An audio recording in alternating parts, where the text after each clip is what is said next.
Have you ever heard of the Stark Lord who fought against giants in a song of ice and fire?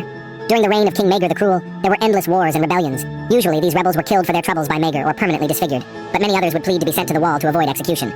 The Night's Watch soon filled these men, rebels, and proud noble lords. In 43 AC, the Hightowers arrested the Old Town chapter of the Warriors' Sons and delivered them to Maegr. Out of 200 knights, a third chose to take the black to avoid the sentence of death. As Maegr's reign advanced, hundreds of poor fellows were sent to the wall. When King Maegr Targaryen died, his nephew Jaehaerys took the throne and would make peace between the crown and the faith. But he soon found himself distrusting the men loyal to Maegr during his reign and would send them to the wall, including 4 Kingsguard knights. The numbers of the Night's Watch had been steadily declining since the Targaryen conquest of Westeros, but with these thousands of men being sent to the wall, and so many of them trained in arms and some even knights of the King's Guard, the Watch couldn't sustain them in either food or with land.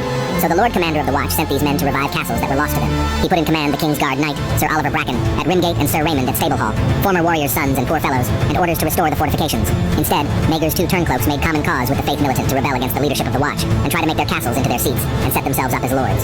This rebellion was short-lived. For every traitor, 10 more stayed loyal to their vows. Lord Walton Stark rode from Winterfell with his bannermen, and joined with the Night's Watch to clear out the rebels. They assaulted and retook Rimegate, then hanged any survivors, except for Oliver, whom Walton beheaded with ice.